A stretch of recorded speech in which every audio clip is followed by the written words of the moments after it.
سهل جدا وبيتفرد بسهولة خالص. بصوا بيتشرب كأن ما حطناش اي بودرة خالص. بصوا السهولة، ولا كأن في بودرة ولا كأن في مسك ولا كأن في اي حاجة. ازيكم عاملين ايه؟ يا رب كلكم تكونوا بألف خير. النهارده انا هوريكم ازاي نعمله مزيل عرق في البيت. مكونات سهله وحاجات في البيت حتى لو اشتريتيها مش هتبقى غاليه خالص. هنستخدم ايه؟ هنستخدم مزيل عرق. انا هقولك تشتريه. مزيل العرق ده هو العود الملكي. العود الملكي ده بقى اصلا من غير ما نعمل له اي حاجه هو من اكتر مزيلات العرق اللي بتقعد معايا باليومين. بجد ريحه كويسه وبيسيب المنطقه كمان بتحسيها ان انتي بتنوريها او بتنور لوحدها كده. بجد ريحته كمان تحفه، وريحته عود، ريحته حاجه غاليه كده كانك جبتي حاجه من عبد الصمد القرشي. فبجد احنا النهارده هنستخدمه وهنمكسه كمان في حاجات من اصل مزيلات العرق، واللي كمان بيستخدموها في كل مزيلات العرق الغاليه. احنا النهارده هنعملوها في البيت بحاجات رخيصه وموجوده وعلى ودننا، مش بعيده عننا خالص. نعمله المزيل العرق ده هحتاج علبة او علبتين انا عشان هعمل كمية تكفيني مثلا اسبوعين او شهر مثلا على حسب استخدامك ليه. فانا هستخدم عبوتين من العود الملكي. هستخدم كمان معاها شبة. الشبة ريحتها حلوة جدا وبتدي العرق ريحة كويسة. مفيش حاجة ان احنا عايزينها ان هي تمنع العرق، لا احنا عايزين حاجة تقلل ريحة العرق. فاحنا هنستخدم شبة وهنستخدم كمان مسك. ايوه، على جمال المسك لما بيتحط على مزيل العرق ده بتدي ريحه كويسه جدا وبتفضل ثابته. انا هوريكم دلوقتي وانا بخلط مزيل العرق مع المسك والشبه، وهوريكم الكميات بالظبط اللي انا هحطها. اعملوا معايا الفيديو هوريكم ازاي نعملوا مزيل العرق ده في البيت. بصوا بقى حبايبي، عشان نعمل مزيل العرق ده احنا محتاجين كام حاجه كده ثوابت زي ما قلنا. اول حاجه زي ما قلت لكم في الفيديو في المقدمه، العود الملكي. العود الملكي من ارخص الحاجات اللي انتم ممكن تلاقوها تستخدموه كمزيل عرق. ريحته جميله جدا، ريحته تحسوها مسكه هاديه كده.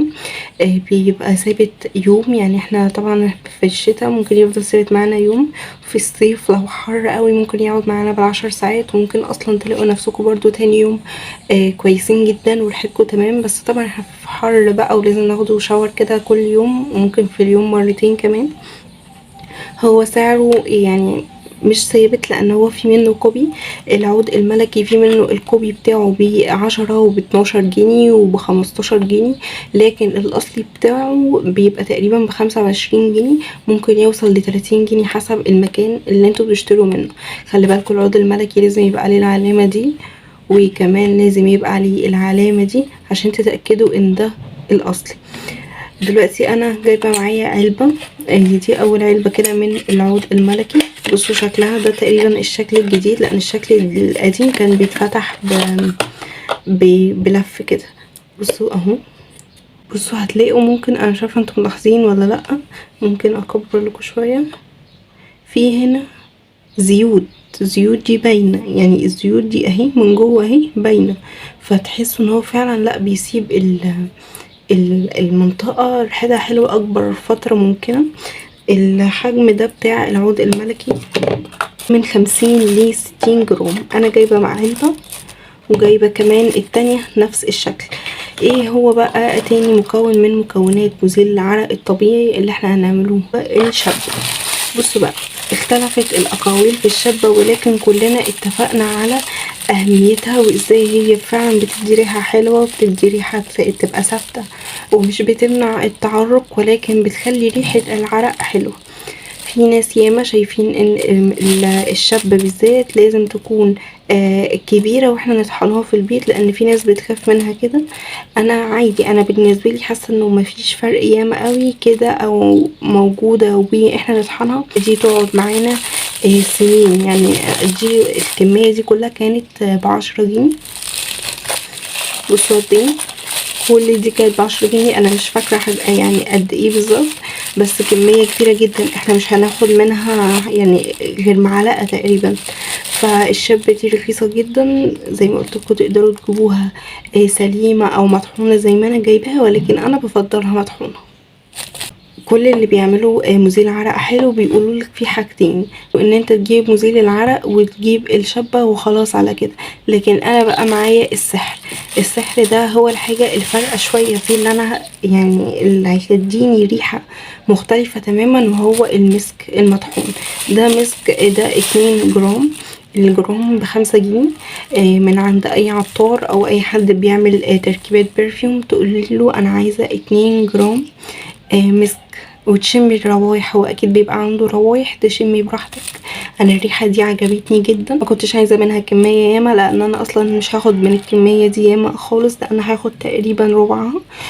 وبتبقى ريحتها حلوة قوي. طبعا هو يعتبر 2 جرام حاجة بسيطة، لانه طبعا المسك الغالي وريحته فواحة وبيدي ريحة حلوة وثابت، وبيفضل ثابت اصلا معانا ياما، وحاجة طبيعية ومش مؤذية. فهو غالي شوية، ولكن يستاهل بجد ان احنا نحطه في كل حاجة ليها علاقة بجسمنا. بيدينا ريحة طول اليوم، وريحة جميلة جدا، كأننا بناخده كده شاور كل دقيقة. وطبعا عشان اعرف احط واعرفكم المكاييل، هيبقى معايا المكاييل دي. هستخدم بس الصغيرة دي اللي انا هستخدمها عشان اخد منها من الشابة، والمسك كده كده هاخد منه تنتوفة صغيرة هوريها لكم بالمعلقة. طبعا بقى احنا عايزين علبة تبقى تقريبا قد يعني اكبر من الاتنين دول عشان تستحمل الكمية. العلبة دي كانت علبة كريم، انا غسلتها كويس ونشفتها. لازم احنا نغسلها كويس يا جماعة، عشان احنا هنحط مزيل العرق ده في منطقة اصلا من المناطق الحساسة، واللي ما بتصدق ان هي تسود او يحصل لها التهابات. فاحنا لازم حاجتنا تبقى نظيفة ومتعقمة كويس عشان نحمي نفسنا من اي حاجة لا قدر الله تأذينا احنا في غنى عنها. فانا العلبة دي انا ان شاء الله متأكدة ان هي هتكفي الاتنين دول، فدعواتكم ان هي تكمل، لان انا مش معايا علبة اكبر منها. وتعالوا دلوقتي نبدأ نعمل مزيل العرق، واوريكم ازاي المفروض نوصل لمزيل عرق كويس جدا قوامه صح، مش بيفرفت ويقع مننا كده، بيبقى ويفضل ثابت مكانه، ريحته حلوة ورخيص. كملوا معايا الفيديو. فاهي دي العلبة دلوقتي، هبتدي ان انا افتح وافضي فيها المزيل ده والمزيل ده اهو كده.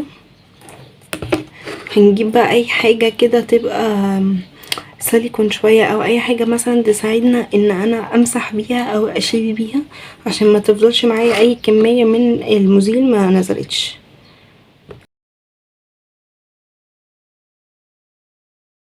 بصوا دي بقى يعني ميزتها ايه، ان هي هتجيب لكم كل الكريم او كل المزيل اللي هنا، هتعرفوا تنزلوه بسهولة بيها. بصوا انا خلاص كده فضيت العلبة كلها.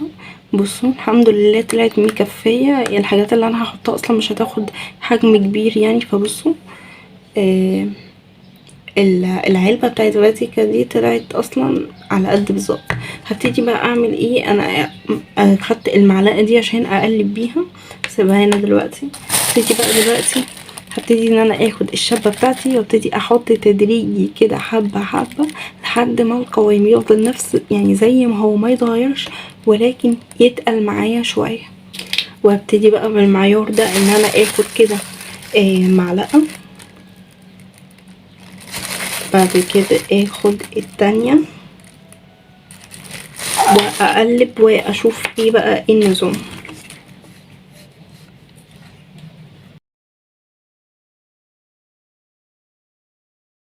تقل بس لسه برضو ما مسكش نفسه المسكان اللي انا محتاجاه، فهديله برضو معلقة تانية كده او معلقتين مثلا تانيين كمان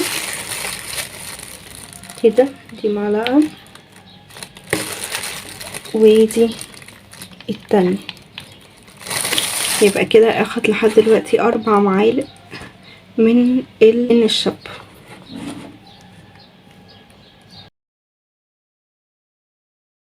المعلقة اللي انا حطيت بيها الشاب على مزيل العرق هاخد نفس المعلقة وهحط عليها ملح، ولكن هاخد بالكتير معلقة واحدة او معلقة ونص.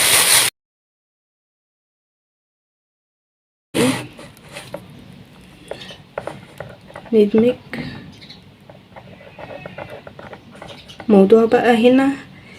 بصوا اللون بقى حلو ازاي، بقى اصفر كده شكله عسل. هرجع تاني دلوقتي بقى افتح العلب لان دي هتتكب خالص، فهفتح كده العلبة وارجع تاني الخليط بتاعي ده بس خلي بالي بقى. واملي كمان العلبة التانية.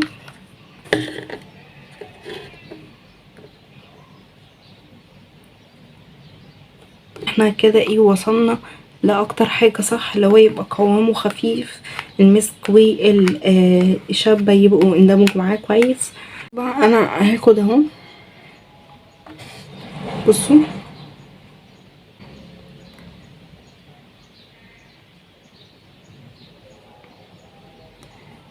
سهل جدا وبيتفرد بسهولة خالص. بصوا بيتشرب كأن ما حطناش اي بودرة خالص.